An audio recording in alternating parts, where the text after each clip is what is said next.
Perusahaan lebih dari 15 tahun tapi masih bertumpu pada business owner, seharusnya perusahaan Anda sudah menuju perusahaan multinasional. 14 menit kita bongkar cara menganalisa perusahaan. Bongkar semua kenapa perusahaan menjadi stagnan.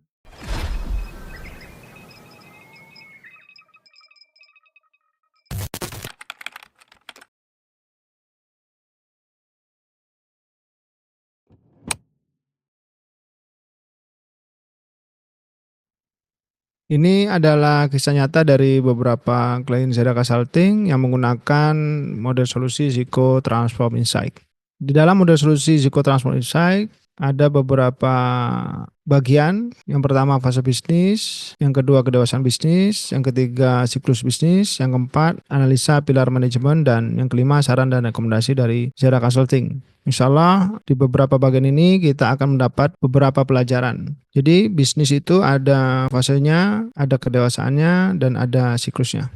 Semua model solusi kita di Zera Consulting didasarkan pada Zico Transfer Formula dengan fondasi ketakwaan dan sebab ilmiah atau sebab kauni, yaitu people development serta strategic dan management development. Jadi kita juga mempertimbangkan sebab syar'i, juga tidak melupakan sebab ilmiah yang menjadi sunatullah Allah Ta'ala. Kita masuk ke bagian pertama, fase bisnis. Insya Allah bagian ini adalah bagian yang akan menjelaskan dari umur perusahaan yang kita check up, apakah sudah sesuai dengan fase bisnis yang seharusnya. Jadi di kasus kali ini adalah sebuah perusahaan yang sudah berdiri 16 tahun, yang seharusnya setiap 5 tahun perusahaan kita berpindah fase bisnis. Tapi kalau Allah SWT, pada saat Zera Consulting melakukan check up ya, dan analisa, ternyata perusahaan ini masih berada di fase survive. Ya, jadi sangat jauh ketinggalan ya, yang seharusnya perusahaan ini sudah berada di fase yang keempat, yaitu fase expansion, yaitu bertumbuh secara eksponensial dengan memiliki kemampuan merger dan akuisisi. Ya, ternyata meskipun perusahaan ini telah 16 tahun dan meskipun perusahaan ini telah beromset puluhan miliar setiap tahunnya, tetapi fundamental dalam mengelola bisnisnya sangat lemah. Di fase bisnis kita ada beberapa parameter yang kita ukur. Yang pertama legalitas dan strategi. Ya, di perusahaan ini ternyata masih di fase survive atau fase yang pertama dengan nilai 100% dan nilai rata-rata 64,76%. Dan di pilar keuangan juga masih fase survive 80% dengan nilai rata-rata 45,90%. Dan yang paling lemah di perusahaan ini ada di pilar sumber daya manusia.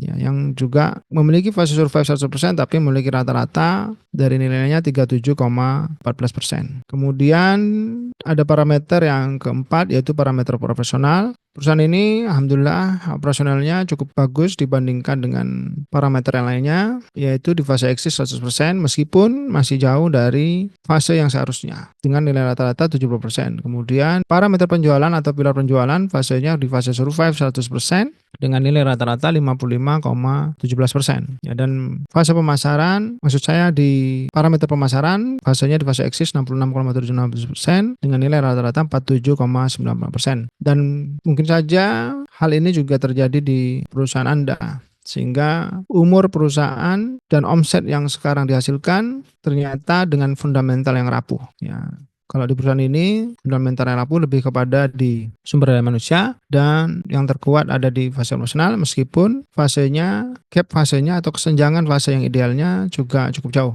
Ya, perusahaan ini dinilai sebagai perusahaan di fase survive yang seharusnya sudah di fase expansion, sehingga ada gap pertumbuhan fundamental sebesar 90,07%.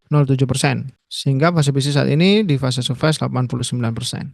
Fase bisnis ideal expansion 20%, fase bisnis gap-nya 90,07%, sehingga estimasi transform adalah 4,5 tahun. Ya, karena setiap tahunnya seharusnya bergeser 20%, dan ini pun harus juga mengejar ketertinggalan yang tentunya di tahun ke-17 harusnya di fase expansion 40%, tetapi masih harus mengejar kesenjangan yang terjadi. Di bab yang kedua, tentunya bisa jadi ada hal-hal yang mungkin Anda tidak duga juga terjadi di perusahaan Anda. Jadi di kasus kali ini, Zera Consulting juga melakukan check up kedewasaan bisnis. Ya, kalau fase bisnis itu mengenai fundamental, hal-hal yang harusnya dipunyai oleh bisnis yang sesuai dengan umur bisnisnya, tapi kalau kedewasaan bisnis ini mengenai perihal kemandirian ya. Kemandirian sebuah bisnis pada saat bisnis semakin berumur seharusnya semakin lebih mature ya, atau lebih mandiri sehingga tidak banyak ketergantungan kepada business owner. Oke, di perusahaan ini sekali lagi umurnya perusahaannya sudah 16 tahun, ya seharusnya berada di tingkat kedewasaan yang keempat, ya karena setiap 5 tahun seharusnya level kedewasaan bisnisnya selalu meningkat, ya jika pengelolanya tepat, ya manajemennya profesional, sehingga ternyata pada saat di check up oleh Zero Consulting, perusahaan ini masih di tingkat kedewasaan bisnisnya yang pertama atau inisial ya, yang seharusnya sudah di proaktif. Jadi untuk level pertamanya nilainya 88,89%, untuk level kedua yang manage itu 55,56%, dan level ketiga established 33,3%, dan level 4 proaktif 22,20%. Di dalam kedewasaan bisnis ini kita melakukan 9 parameter ya, check up. Ya, yang pertama di parameter syariat, kemudian di parameter finance, customer, leadership, vision, risk, ya, information technology, strategic. Ya. Sehingga perusahaan ini 16 tahun seharusnya berada di level kedewasaan yang ideal, yang di proaktif 20%, maka perusahaan ini memiliki maturity level gap 120%, yang estimasi transformasinya adalah 6 tahun, karena setiap 20% kita membutuhkan 1 tahun. Ya, jika tanpa percepatan ya, dan itu pun harus dikelola dengan manajemen profesional yang tepat. Baik, selanjutnya sebagaimana yang saya sampaikan tadi ya, bahwa bisnis itu ada fasenya, ada kedewasaannya, kemudian ada siklusnya ya. Maka di perusahaan ini setelah kita check up, perusahaannya mengalami siklus bisnis decrease. Ya, jadi beda pada saat kita akan melakukan atau membuat strategi dan aksi pada saat perusahaan mengalami siklus bisnis increase atau optimum atau decrease atau recession atau bahkan suffer ya. Setiap kondisi memiliki penanganan yang berbeda ya, termasuk juga bagaimana kita menaikkan level fase bisnisnya, kemudian menaikkan level kedewasaan bisnisnya gitu ya, atau memindahkan fase bisnisnya dan menaikkan level kedewasaan bisnisnya ya. Di siklus bisnis ini ternyata kita setelah analisa, Zero Consulting mendapatkan perusahaan ini sedang decrease. Kenapa? Karena mengalami penurunan omset selama 2 tahun. Ya, jadi kalau increase itu mengalami pertumbuhan terus-menerus yang di atas industrinya atau sama dengan industrinya ya, selama 3 tahun berturut-turut. Ya, kemudian dia pada saat mengalami stagnansi ya, atau tidak mengalami pertumbuhan atau pertumbuhannya di bawah industrinya ya, atau di bawah kebiasaan dalam bertumbuhnya ya, terutama di bawah industrinya selama 3 tahun berturut-turut, itu berarti sudah di level optimum atau dia mengalami stagnansi. Tetapi jika mengalami penurunan berturut-turut selama 2 tahun, berarti perusahaan ini dalam kondisi decrease. Dan setelah mengalami penurunan 3 tahun, maka perusahaan ini mengalami resesi. Ya, pertumbuhannya terus menurun selama 3 tahun, ini berarti di kondisi resesi. Dan biasanya perusahaan ini sulit dalam membayar hutangnya. Ya, hutang supplier ya, dan seterusnya, dan akan mengalami suffer jika hutang di suppliernya sudah mengalami perpanjangan ya, atau tidak terbayar ya selama 2 kali siklus 2 kali ya, atau selama 2 tahun. Jadi jika misalkan invoice-nya jatuh temponya tanggal 1 Januari 2025 ternyata tidak terbayar meskipun dicicil ya, ternyata masih ada sisa di tahun 2026 ya, 1 Januari 2026, dan kemudian terulang lagi ya.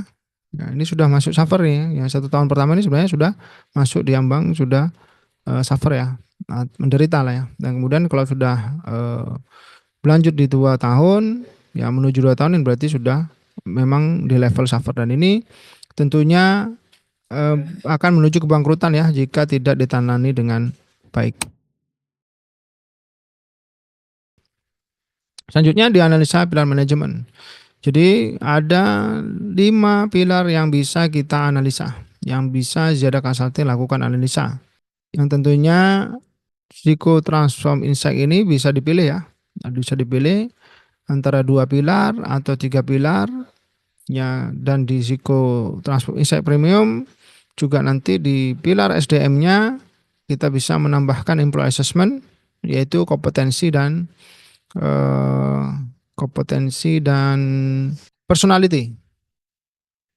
Ya, jadi pada saat Zico Transform yang Insight yang non premium itu bisa dipilih antara 2 dan 3 pilar tadi. Dengan di pilar SDM-nya kita melakukan atau menggunakan toolsnya Employee Engagement Survey ya, di kepuasan dan keterlibatan karyawan. Tapi kalau yang premium kita bisa tambahkan di assessment personality dan assessment kompetensi untuk talent management.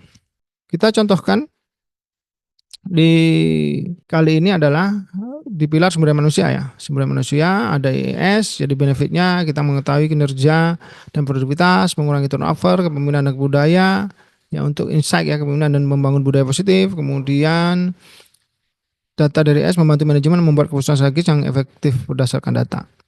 Ya. Di aspek keterlibatan kita ada basic need, individual contribution, teamwork dan growth. Kemudian di aspek kepuasan kita ada komunikasi, lingkungan, benefit dan promotion. Ya, kita lanjut saja. Ini beberapa contoh surveinya dan ini kita lakukan SWOT analysis. Maka ternyata di perusahaan ini tidak memiliki visi, kekuatannya memiliki ya visi, misi dan culture. Tetapi visi misi culture-nya ini belum terimplementasi, sehingga ada beberapa opportunity dan trade ya yang bisa kita dapatkan. Dan ada 3 strategi yang kita rencanakan dan rekomendasikan, yaitu menjadikan visi misi budaya sebagai acuan tim dalam bekerja. Kemudian mempunyai sistem bonding tim yang tepat untuk hubungan komunikasi yang baik, karena hasil surveinya para timnya tidak merasakan komunikasi yang baik. Kemudian menjadikan pertemuan saya sebagai alat peningkatan kinerja tim.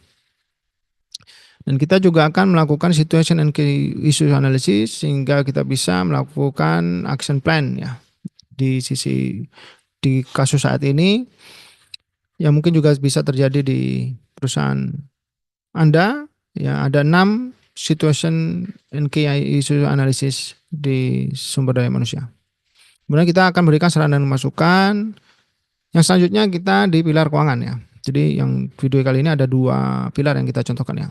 Nah, ini kita akan pelajari tren penjualannya, ya, kemudian tren marginnya, kita lakukan juga analisa penjualannya, mana produk-produk yang menghasilkan profit generate, cash in generate, ya, dan seterusnya. Kita juga lihat ya sebenarnya yang mempengaruhi ya margin turun itu di mana, ya, yang mempengaruhi penjualan itu di mana gitu ya.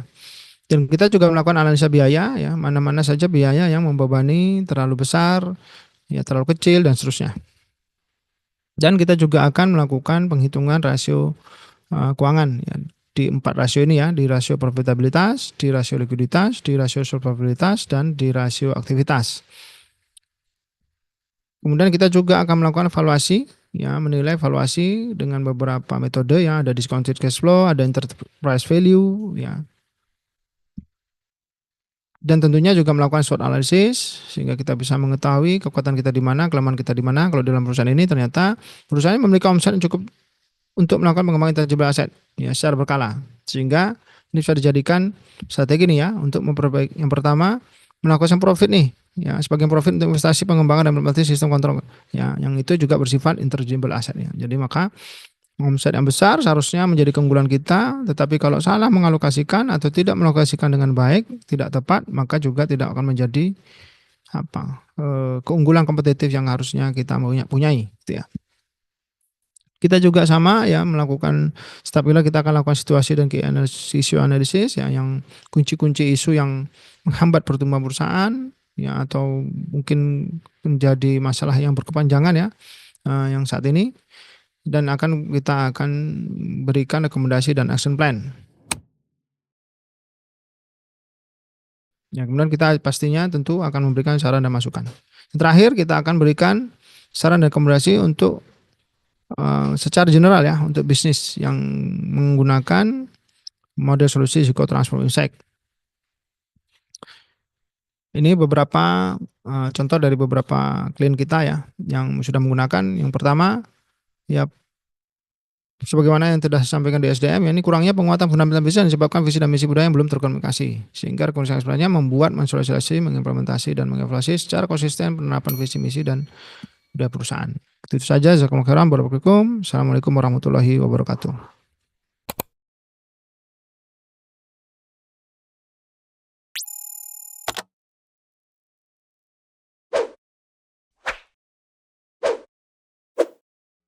Develop, Transform, Accelerate. Ziyadah Consulting.